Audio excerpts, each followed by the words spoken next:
AITA for not inviting my mom to my college graduation after she missed every important event in my life, including all my birthdays, school plays, and even my high school graduation, only to suddenly act interested now that I'm getting my degree from a prestigious university?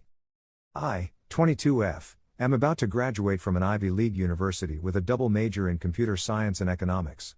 It's been a long, hard road to get here, and I'm incredibly proud of what I've accomplished. But now, I'm facing a dilemma that's making what should be a joyous occasion feel like an emotional minefield. My parents divorced when I was 5. Dad got primary custody, and Mom kind of checked out. She moved to a city about 3 hours away for a job and promised she'd visit often. Spoiler alert, she didn't. Growing up, I saw my mom maybe twice a year, if I was lucky. Birthdays? She'd send a card, usually late. Christmas?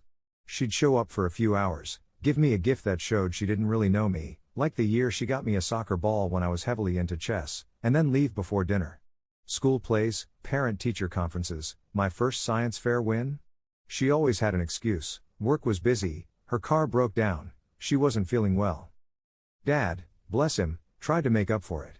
He was at every event, cheering the loudest, taking a million pictures. He learned to braid my hair for dance recitals, helped me with my science projects, and was my rock through my first heartbreak. But no matter how hard he tried, there was always a mom-shaped hole in my life. The most painful absence was my high school graduation. I was valedictorian, giving a speech in front of the whole school. I'd sent Mom an invitation months in advance, even called to personally invite her. She promised she'd be there. I scanned the audience as I spoke, hoping to see her face. But the seat we'd saved remained empty. Later, she texted that she'd gotten stuck in traffic and turned around. I found out through Facebook that she'd actually gone to a concert that night. After that, I pretty much gave up on having a relationship with her. I stopped calling, stopped trying to arrange visits. She'd occasionally text on holidays or my birthday, but I'd give short, polite responses and leave it at that. Fast forward to now.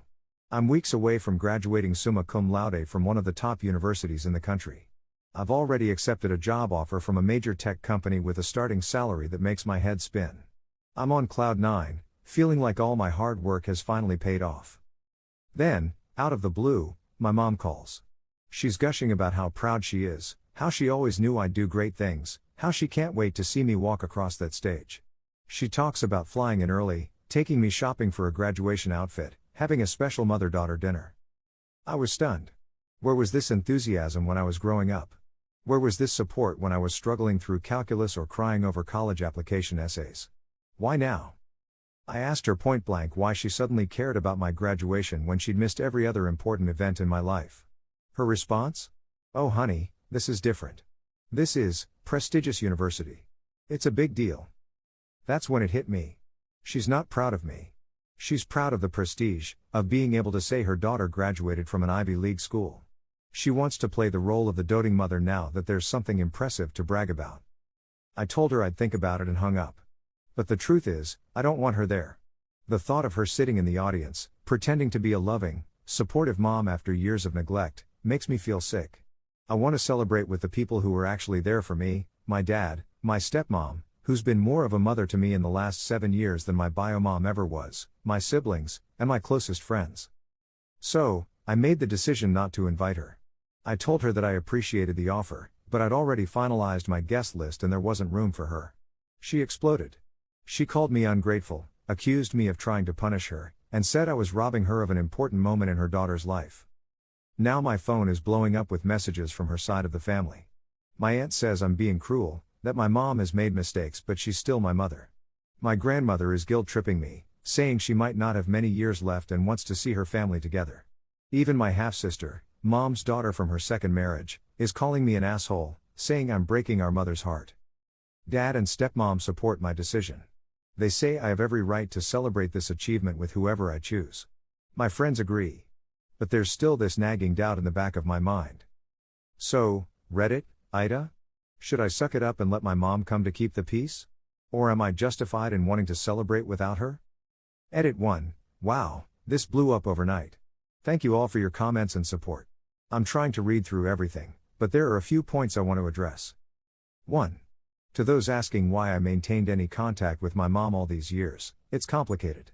There were periods where I'd try to rebuild our relationship, hoping things would change. It's taken a long time to accept that she's not going to be the mom I needed. 2. Yes, I've considered therapy. I actually started seeing a counselor on campus last year, and it's been really helpful in working through my feelings about my mom. 3. For those curious about my half-sister, she's 15, lives with my mom full-time, and has a very different relationship with her. From what I've seen, mom is much more involved in her life. It's part of why this hurts so much. 4. Some have asked about my stepmom. She came into my life when I was 15, and while it was rocky at first, she's been an incredible support. She never tried to replace my mom, but she's been there for me in all the ways that count. 5. To the person who asked about my job, I'll be working as a software engineer at a major tech company in Silicon Valley. And yes, I'm both excited and terrified. Edit 2. I'm overwhelmed by all the responses. Thank you to everyone who shared their own stories of parental absence or estrangement. It helps to know I'm not alone in this. After reading through your comments and doing a lot of thinking, I've decided to stick with my original decision. I won't be inviting my mom to the graduation ceremony. However, I'm considering offering to meet her for coffee the day after, on neutral ground, to talk things through. I don't expect miracles, but maybe it's a step towards setting better boundaries. I've also decided to write her a letter explaining my feelings and why I've made this choice.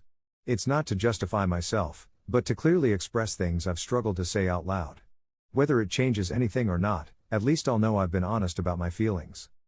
To those who suggested I elope with my degree, you gave me a much-needed laugh.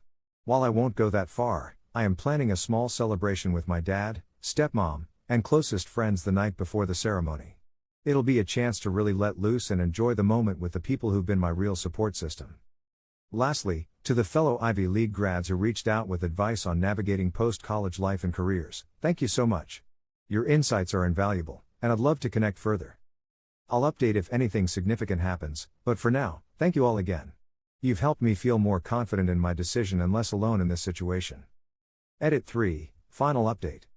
It's been a whirlwind few days, but I wanted to give you all a final update. The graduation, it was amazing. Walking across that stage, hearing my name called, seeing my dad's face beaming with pride, it was everything I'd dreamed of and more. My stepmom surprised me by organizing a little family photo shoot after the ceremony, complete with a professional photographer.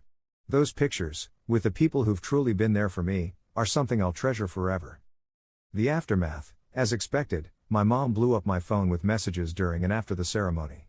Everything from guilt-tripping, "I can't believe you do this to your own mother," to anger, "You'll regret this for the rest of your life," to sudden apologies, "I know I wasn't perfect, but I've always loved you." I didn't respond to any of them.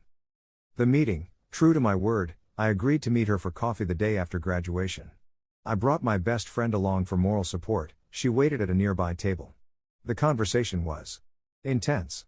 I gave her the letter I'd written, explaining my feelings and why I'd made the choice I did. She read it silently, and for a moment, I thought maybe she'd understand. But then she launched into a tirade about how I was exaggerating, how she'd done her best as a single mother, completely ignoring that dad had primary custody, and how I was being selfish and ungrateful. When I calmly pointed out specific instances of her absence, she either denied them or made excuses. The breaking point came when she said, "Well, you turned out fine, didn't you? So I must have done something right."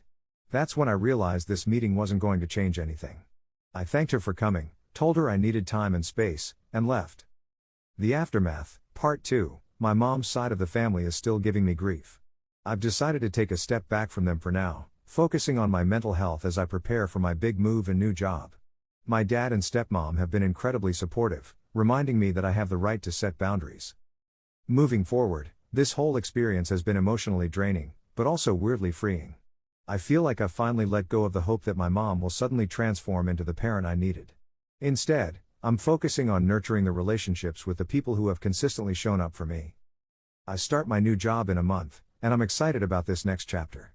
I'm looking into finding a therapist in my new city to continue working through these family issues. To everyone who shared their stories, offered advice, or just sent words of encouragement, thank you. You've helped me more than you know. This community has been an unexpected source of strength and validation.